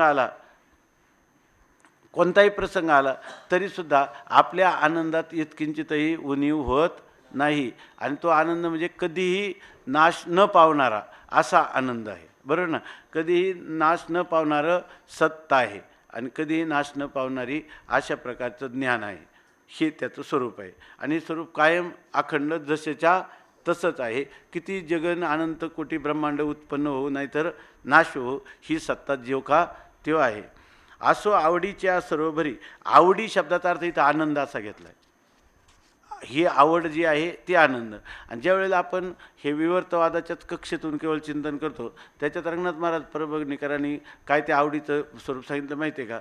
ते काय म्हणतात, आम्हाला आवड सांगायचीच नाही, आम्हाला आवड सांगायचीच नाही, तुम्हाला जगताची प्रतीती येते म्हणून शिवशक्ती, शिव हा शक्तीच्या रूपाने उलटतो, किंवा शक्ती जी आहे ती शिवरूपाने विलसते, एकमेकाला सोडून. नाही तर आवडी सांगायची नाही का, तिथं सांगायचं म्हणजे असंच वृक्षचिंतन करावं लागतं, आवडी शब्दाची उपेक्षा करावी लागते, ऐकी नाही, कारण तुम्हाला केवळ प्रक्रियात्मक सांगायचं. पण सच्चित हा अर्थ घेतला तर आता मात्र आवडी जशीच्या तशी राहते का नाही, आनंद. आवडी शब्दाचा काय अर्थ आहे, आनंद. तिथं आता सांगितलेला अर्थ होईल की लहान बालक ज्याप्रमाणे काही फलश्रुती नसताना करते. साखरे महाराजांनी त्यांच्या अमृतानुभवामध्ये हा अर्थ लिहिला की या ठिकाणी आवड याचं ते बालकाला का करतं, तर केवळ आवडीनं करतं म्हणून त्याला आवडीनं करतं म्हणतं, कारण फलश्रुती दिसत नाही, कार्यकारण भाव ज्ञात नसताना हे घडत जातं. वास्तविक इथं सत आणि चित घेतलं तर आनंद जे आहे तो आनंद जसाच्या तसाच राहतो. सच्चिद आनंद या ठिकाणी काय म्हणतो, ह्या सर्व व्यवहारांनी किंवा व्यवहाराच्या अभावाने, बरोबर ना, किंवा उत्पत्ती आणि लयानी असंस्पर्शित अचुंबित असं जे तत्व आहे ते सांगितलं. हे तत्व अवशिष्ट ठेवतात. हे तत्वज्ञान होईल का नाही, अशा प्रकारचं हे तत्वज्ञान यामध्ये सांगितलं. आणि आवडीचा अर्थ आनंद केला. ठीक आहे. असो आवडीच्या सरोवरी आपणा स्वीकारी, त्या आनंदा माझारी दुसरे नाही. आता ते म्हणतात आवडीच्या सरोवरी म्हणजे आवडीच्या वेगाने ते काय करतं, आपणा स्वीकारी, ते आपलंच आपल्याला स्वीकारतं. म्हणून त्यांनी दिलं ना, आनंदाचे डोही आणि आनंद तरंग आणि आनंदाचे अंग आनंदाची. आवडीच्या वेगाने आपापणा स्वीकारते, आपल्याला स्वीकारतं. सत कोणाला? चितच्या रूपाने कोणाला स्वीकारतं? आपल्याला. आणि चित सतच्या रूपाने कोणाला स्वीकारतं? आपल्याला. आणि दोन्हीमध्ये काय असतो? आवड म्हणजे आनंद, अनुष्युता असतो. म्हणून म्हणतात आपापणा स्वीकारी. त्याने आपल्याला स्वीकारलं की नाही, आणि त्या आनंदामाजारी दुसरे नाही. आणि त्या आनंदामध्ये दुसरं काय आहे का? आनंदामध्ये कोण आहे? आनंदच आहे. सतमध्ये कोण आहे? सतच आहे. चितमध्ये कोण आहे? चित्तच आहे. आणि सच्चिदानंदामध्ये कोण आहे? सच्चिदानंदच आहे. ऐका नाही, दुसरं काही नाही. जाणावे भोग्य भोक्तृत्वाची पाहिजे बहुतेक तिथं, भोग्य भोक्तृत्वाची परी. परी चारुस्थळी एक एकाते हरी, म्हणजे निजानंदी नुरे उरे दुसरे याची. हे कशी ओवीच वेगळी झाली होते का? जाणावे, ही ओवी 4 चरण झाली का? जाणावे भोग्य भोक्तृत्वाचे परी. परी चारुस्थळी एक एकाते हरी, म्हणजे निजानंदी नुरे उरी दुसरे याची.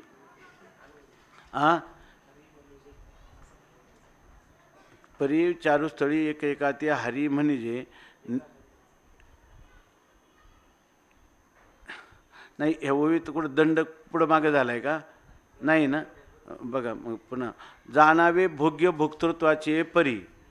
परी चारुस्थळी एक एकाते हरी, म्हणजे निजानंदी नुरे उरी दुसरे याची. असं.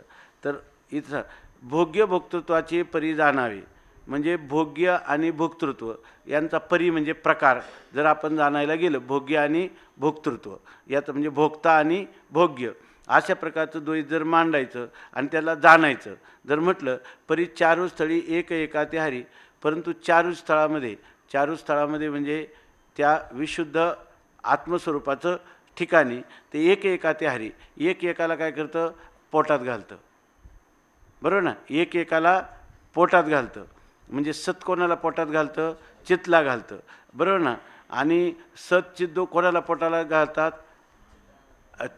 आणि आनंद काय करतो? सत चितला काय करतो? हे याचे पहिल्यांदा आपला अन्वयानुरूप अर्थ पहा. जाणावे भोग्य भोक्तृत्वाची परी. आपण ह्या भोक्ता आणि भोग्य यांचा काय प्रकार आहे हे जर आपण जाणू गेलो तर काय होतं? जाणायला गेलो, परंतु काय होतं? भोक्ता कोण आणि भोग्य का कोण असं जर आपण प्रकार जाणायला गेलो तर चारुस्थळी म्हणजे जे विशुद्ध त्यांचं अधिष्ठान चैतन्य आहे त्या चैतन्याच्या ठिकाणी भोग्य आणि भोक्ता आपण पाहायला गेलो तर एक एकाते हरी. तर ते काय होतं? भोग्य आणि भोक्ता हे एकमेकाचं काय करतात? हरण करतात, अपहरण करतात. म्हणजे भोग्य भोक्ता दोनपणाने राहतच नाही. म्हणजे निजानंदी दुसऱ्याची उरी नुरे, म्हणजे आपल्या निजानंद स्वरूपामध्ये काय होतं? एक दुसरे याची उरी नुरे. निजानंदामध्ये दुसरं म्हणजे कोण? भोग्य आणि भोक्ता. म्हणून त्या आनंदामध्ये दुसरं कोणी राहतच नाही. तिथं काय राहतो? केवळ आनंदच राहतो. त्या ठिकाणी भोग्य आणि भोक्ता हे राहतच नाही. भोग्य भोक्तृत्वाचा प्रकार जर आपण करायला गेला तर भोग्य भोक्ता हा भ्रम ज्या अधिष्ठानावर होतो ते आनंदरूप अधिष्ठानच अवशिष्ट राहतं. किंवा विचाराने भोग्याचं स्वरूप पाहायला गेलो आणि भोक्त्याचं स्वरूप पाहायला गेलो तर दोघंही राहत नाही. त्या ठिकाणी फक्त काय राहतं? आनंदच राहतो. ठीक आहे ना? त्या ठिकाणी फक्त उपलब्धी कशाची होते?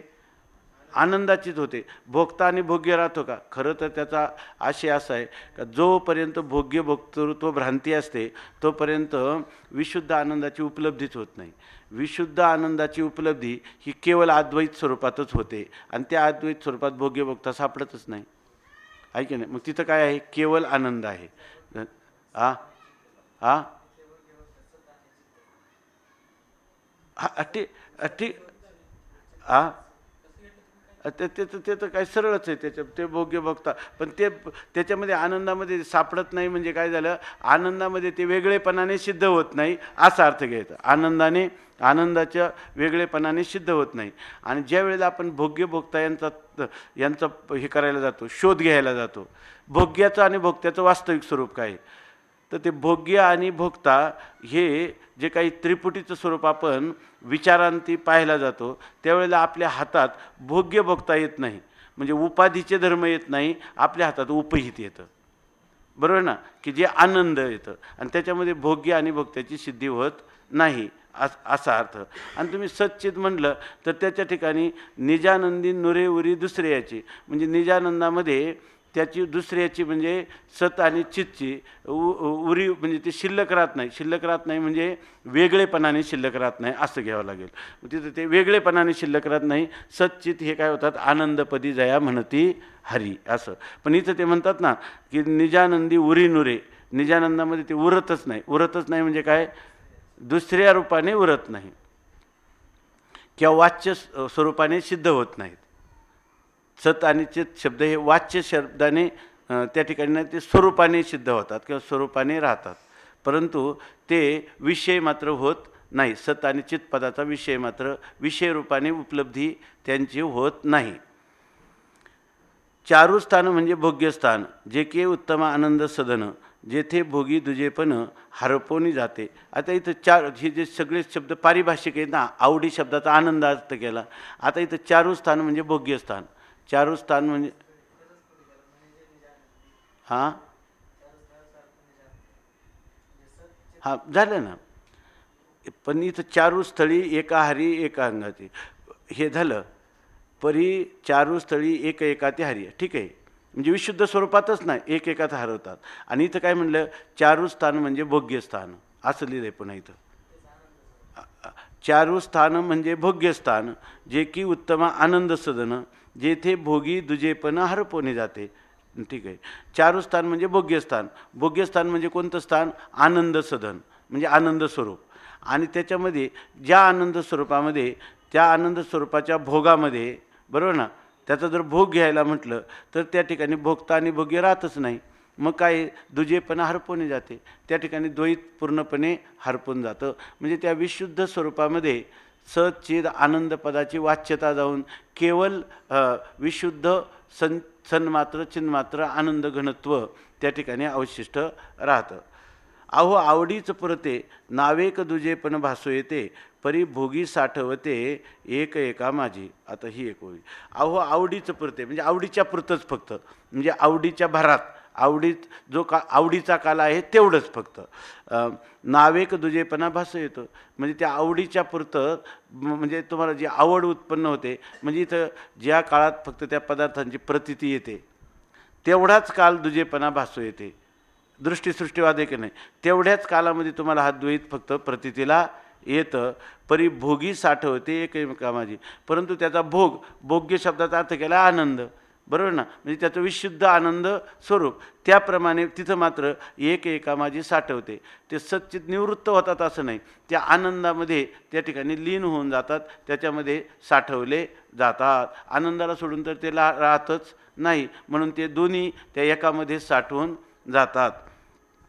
जेवी नटिया नारीवेशे नटे, तै नारीपणेची प्रगटे, पुरुषत्व ही आटे आपुलेची पोटी. जेवी नटिया, ज्याप्रमाणे एखादा नट असतो, तो नटच काय होतो, नारीच्या वेशाने नटे, तो स्त्रीच्या वेशाने नटतो. तै नारीपणेची प्रगटे, आणि त्यावेळेला तो काय होतो, नारी स्वरूपानेच प्रगट होतो. पुरुषत्व ही आटे आपुलेची पोटी, आणि त्या ठिकाणी आपलं जे पुरुषत्व आहे ते पुरुषत्व त्याचं काय होतं, आपल्याच पोटामध्ये म्हणजे त्या नारी स्वरूपामध्ये ते आटून जातं. कारण तो आता सगळे श्रीवेश धारण केलेला आहे. तो जेव्हा हे नाट्य करील त्या नाट्यामध्ये त्याचं पुरुषत्व त्या स्त्रीरूपामध्ये आटून गेलं. सवेचे रायाचे सोंग संपादी, तर नारीपणा रूपाची अवधी, शेवटी दोन्ही न होणी त्रिशुद्धी बहुरूपी मात्र. आणि तोच माणूस आहे ज्यांनी स्त्रीरूपाचा उपसंहार केला, आपलं पुरुष रूपाचा उपसंहार केला, नारू रूपाने नटला, आणि तोच पुन्हा सवेचे रायाचे सोंग संपादी, त्याने पुन्हा काय केलं, राजाचं सोंग घेतलं, पुरुष रूप राजाचं सोंग घेतलं. तर नारीपणाची अवधी, नारी रूपाची अवधी, त्याच वेळेला त्याच्या स्त्रीरूपाचा काय झाला, शेवट झाला, उपसंहार झाला. पण शेवटी आणि शेवट दोन्ही न होणी त्रिशुद्धी बहुरूपी मात्र.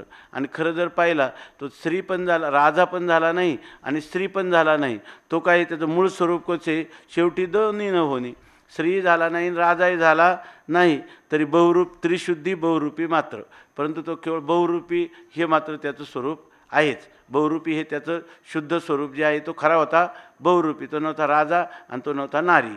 तो बहुरूपी हे त्याचं काय आहे, त्रिशुद्धी बहुरूपी मात्र, तो केवळ बहुरूपीच आहे. तिवीची आवडीच्या सरोवरी उलथता ती एकूसरी, परी भोगतव निर्धारी त्यांचाची तया. आवडीच्या सरोवरी, आवडीच्या वेगाने उलथता एकूसरी, या कौशल्याने जरी तो उलथला म्हणजे जणू काही परिणाम पावला, म्हणजे विवर्त रूपाला प्राप्त झाला. बरोबर ना, विवर्त रूपाला प्राप्त झाला, त्वरी भोगतो निर्धारित त्याचा आहे. पण त्याचा जो भोग घेतला त्या बहुरूप्यानेच केला ना. तुकाराम महाराजांचं एक अभंग आहे का, किंवा हरिपाठातला अभंग आहे बहुरूप्याचं. बहुरूपी धरी संन्यासाचा वेश, पावनी तयास धन देते. संन्यासाचा वेश बहुरूप्याने घेतला, संन्यासी झाला का, तो नाही झाला. त्यांनी स्त्रीचा वेश घेतला तर झाला नाही, पण बहुरूपी जो आहे तो आहेच आहे. हे मात्र खरं आहे त्याचं रूप. तो ही सगळी रूपं आवडीनं कधी तो राजा होतो तर कधी तो नारी होतो बहुरूपी. त्याचप्रमाणे आवडीनं कधी हे जो आनंद आहे, बरोबर ना, आनंद जो आहे कधी सत्व होतो तर कधी म्हणजे ज्ञानाचा व्यवहार करतो, कधी अस्तित्वाचा व्यवहार करतो. परंतु हे दोन्ही काय कशाने करतो, आवडीनं. पण त्याचं मूळचं रूप मात्र काय आहे, जे आहे ते तसंच आहे, अबाधित आहे. आवडीच्या सरोवरी उलथता एकूसरी, ह्या कौशल्याने आवडीच्या भरात जरी तो उलथला म्हणजे तो रूपांतराला प्राप्त झाला, तरी भोगतव निर्धारी त्याचा तिथं आहे. पण त्याचं त्या राजावेशामध्ये किंवा स्त्रीविषयामध्ये त्याला जो भोग झाला, हा भोग त्या राजेपणाने दिला की त्याला त्या स्त्रीपणाने दिला का, त्याचाच त्या भोग झाला, त्याचाच भोग त्याला झाला. अथवा साखरेच्या स्त्रीपुरुषा भोग तरी साखरेचं सरिसा, म्हणून भोगी नुरेची ठसा दुजेपणाचा. जर साखरेचे स्त्री आणि पुरुष केले, म्हणजे अखंडार्थाचं उदाहरण आहे ना हे सुद्धा. साखरेचे जर स्त्री पुरुष केले तर भोग तरी साखरे सरीचा, तो भोग कोणा झाला, साखरेचा स्त्रीचा साखरेच्या पुरुषाला भोग झाला. म्हणून भोगी नुरेची ठसा दुजेपणाचा, त्यामुळे ते भोग होऊनही दुजेपणाचा ठसा किंवा चिन्ह त्या ठिकाणी उमटलं नाही, त्याचं एकत्व अभंग राहिलं. एक एका ते गिळुनी साखरेची साखरे धनी, तेवी उभयता जाती हरपोनी आनंदी ये. एक एका ते गिळुनी,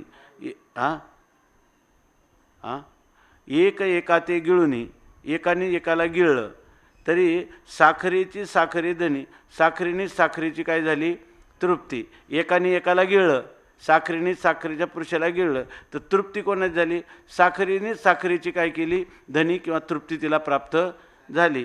तेवी उभयता जाती आरोपणी आनंदी येणे. त्याचप्रमाणे हे जे मूळ आनंद स्वरूप आहे, ह्या आनंद स्वरूपातच ते शिव आणि शक्ती हे दोन्हीही या आनंदामध्ये हरपून जातात, म्हणजे सामावून जातात. यालाच म्हणायचं शिवशक्ती समावेशन. ते प्रकृती नव्हे ना पुरुष, कोणी एक सुखविलास, भोग तयाचाची तयास दुसरे विन. आता तिथं म्हणतात ते प्रकृती नव्हे ना पुरुष, ते प्रकृती नाही आणि पुरुषही नाही, कारण सगळा सच्चिद आनंदावरच हा नामरूपाचा विलास चालू होता. त्याच्यामध्ये खरं नामरूप नाही तर त्या ठिकाणी हे म्हणतात नामरूपाचं कशाला आता घ्यायचं, नामरूप कशाला पुन्हा पुन्हा घ्यायचं. खरं जर पाहिलं तर आता तुम्ही अधिष्ठानाकडून पाहिलं तर साखरेच्या स्त्री आणि पुरुष हे दोन आहेत ना, मग त्यांना ते प्रकृती नव्हे ना पुरुष, ते प्रकृती पण नाही आणि पुरुषही नाही, कोणी एक सुखविलास. काही एक इथं कोणी एक अशा प्रकारच्या सुखाचाच हा चाललेला काय आहे, विलास आहे. सुख आपल्या सुखाने त्या ठिकाणी सत्तेचा आणि चैतन्याचा व्यवहार करत आहे. एकच सुख, एकच सुख. भोग तयाचाची तयाचं, आणि तेच आपला भोग घेत आहे आणि दुसरे विण. आणि त्या ठिकाणी द्वैता वाचून ते सुखच सुखाचा काय घेत आहे, भोग घेत आहे असं सांगितलं. आता पुरुषाची प्रकृती तो पुरुषाची होय निश्चिती निगुती, किंवा प्रकृतीविषयी पती आपलाची आपण. आता पुरुषाची प्रकृती, पुरुषाची जी प्रकृती आहे ती पुरुषाची निगुती निश्चिती होय. पुरुषाची जी प्रकृती आहे ती कोण झालेला आहे, तो पुरुषच त्या पुरुषाची काय झालेला आहे, प्रकृती झालेला आहे, किंवा प्रकृतीविषयी पती आपलाच आपण, किंवा प्रकृतीच्या मिशाने तो आपलाच आपण पती झालेला आहे, प्रकृतीच्या निमित्ताने तो आपणच आपला पती झालेला आहे, त्याच्यामध्ये दुसरं काही नाही. म्हणजे हा सगळा जो व्यवहार आहे हा चैतन्य सागरावरचे असणारे चैतन्याचेच हे तरंग किंवा कल्लोळ आहे, अशी अनुभूती आहे. ही अनुभूती, ही अमृत अनुभूती आहे, नाही का. स्वरूपाशी पालटू नये आणि स्वसंवेद्यता हे राहे, तरी आपला भोग होय आपणाशी. ते म्हणतात स्वरूपाला तर पालट होत नाही, स्वरूपामध्ये पालट तर होत नाही, आणि स्वसंवेद्यता हे राहे, आणि त्याचं स्वसंवेद्यताही आफूट जसंच्या तसं राहतं, आणि स्वरूपात पालट तर होत नाही, तरी आपला भोग आहे आपणाचे. तर असं जर झालं म्हणजे आपला भोग आपण घेतला, हे कधी होईल माहिती आहे का, स्वरूपाशी पालटू नव्हे, स्वरूपामध्ये तर काही बदल झाला नाही, आणि स्वसंवेद्यताही राहे, आणि आपलं स्वसंवेद्यत्व स्वयंप्रकाशत्वही अबाधित राहिलं, बरोबर, तरी आपला भोग आहे आपण, तरच आपला भोग आपल्याला होतो, तरच आपली आनंदरूपता, बरोबर ना, तरच आपल्या आनंदरूपतेचा भोग आपल्याला होतो. यालाच म्हणायचं ना पुन्हा, सुखाचे व्यवहारी सुखलाभ झाला, आनंद कोंदला मागे पुढे. हे कधी होईल, स्वरूपामध्ये तर पालट झाला नाही, स्वरूपामध्ये परिवर्तन झालं नाही, आणि स्वसंवेद्यता राहे, आणि स्वसंवेद्यता जशीच्या तशी स्वयंप्रकाश संवेद्यता आहे, स्वरूपामध्ये आपल्या सत्तेमध्ये बदल झाला नाही, तरच या ठिकाणी आपला भोग, तरच आनंद होईल. म्हणजे स्वसंवेद्यता आणि सन्मात्रता असतील तरच तुम्हाला आनंदाचा भोग होईल, म्हणजे आनंद होईल. म्हणजे तरच तुमची आनंदरूपता अबाधित राहील. म्हणजे सच्चिद आणि आनंदाला तुम्ही कधीच सोडून राहिले नाही, तरच तुमची सच्चिद आनंदरूपता राहील. स्वतः सिद्ध आहे की नाही, तिला सोडून बाजूला जायचं नाही. आपला आपण भोग येथे दिसती दोन्ही भाग, परिस्वरूप अभंग भंगेना पै. आपला आपण भोग, आपणच आपला भोग घ्यायचा, येथे दिसती दोन्ही भाग, आपणच आपल्याला भोग घ्यायचा आहे. इथं द्वैत दिसतं का नाही, त्यांनी सांगितलं ना, या ठिकाणी एक सांगत असताना दोन वचनं लागली की नाही, आपणच आपला भोग घेतो. इथं दोन भाग असल्याशिवाय भोगाला दोन पाहिजेत. मग येथे दिसती दोन्ही भाग, दोन भाग दिसतात इथं, परंतु जर तुम्ही याचा अर्थ सच्चित आणि आनंद असा जर केला, भोगाचा अर्थ आनंद असा केला, आणि शिव आणि शक्तीचा अर्थ सत चित आणि सत असा जर केला, तर दोन्ही भाग परिस्वरूप अभंग भंगेना पै. आपलं जे आत्मस्वरूप आहे ते अभंगत राहतं, आणि ते कधी भंगत नाही. कधी होईल, जर स्वरूपाला पालट झाला नाही, म्हणजे आपल्या मूळ स्वरूपात कोणत्याही प्रकारचा परिणाम झाला नाही, ते अपरिणामी राहिलं, आणि त्याची स्वसंवेद्यता ही अभंग राहिली, तर त्यामध्ये त्याला खरा आपलाच आपल्याची भोग होतो. तरी आपला भोग होये आपणाशी, असा भोग. ही भोगात हे कौशल्य आहे. स्वसंवेद्यता अभंग राहिली पाहिजे, आणि आपल्या सत्तेमध्ये पालट होता कामा नये, तरीच आनंद राहील, तरीच आनंदाने आपला भोग आपल्याला घेता येतो. म्हणजे आपला आनंदानेच आनंदाचा भोग घेता येतो. आपला आपण भोग येथे दिसती दोन्ही भाग, परिस्वरूप अभंग भंगेना पै. परंतु आपला स्वरूप जे आहे ते मात्र अभंग आहे. म्हणजे आपला भोग आपण घेतो असं दोन भाग दिसतात, परंतु असं असूनही आपलं स्वरूप मात्र अभंग आहे. जसं बहुरूप्याला त्या ठिकाणी तो राजाच्या रूपाने भोग घेत आहे आणि नारीच्या रूपाने भोग घेत आहे, असं दोन दिसत असतील तरी खऱ्या अर्थाने तो बहुरूपी आपलाच भोग नारी रूपाने किंवा राजा रूपाने आपला भोग आपणच घेत आहे. अशा प्रकारचं उदाहरण दिलं. आता सांगतात, ये विषय अनेक वचन भोग्य भोक्तृत्व भेदेविन, हा अभिप्राय सुचवणं बोलिला असे. ते म्हणतात ये विषय अनेक वचन, याविषयी आणखी एक वचन आहे की ज्या ठिकाणी भोग्य भोक्तृत्व भेदेविन, ज्या ठिकाणी, हे आम्ही कोणतं सांगितलं, भोग्य भोक्ता असा भेद दिसत असूनही त्याचं, बरोबर ना, भोग्य भोक्ता असा भेद दिसत असूनही तो भोग्य भोक्ता भेद तत्वता नाही, तो आपणच आपला आनंद घेत आहे, असं आम्ही आता सांगितलं. आता भोग्य भोक्तृत्व भेदेविन, भोग्य आणि भोक्तृत्व यांचा भेदा वाचून हा अभिप्राय सुचवणं बोलिला असेल. हा जो अभिप्राय आहे याचं सूचन करून आम्ही आत्तापर्यंत बोलिलेलं आहे. अजून पुढं सांगतात, आवडीचे नि वेगे एक एकाते गिळीती अंगे, की द्वैताचे नि पांगे उगळी ते आहाती. उद्या पुंडलिक वरदा हरी विठ्ठल श्री ज्ञानदेव तुकाराम ज्ञानेश्वर महाराज की जय.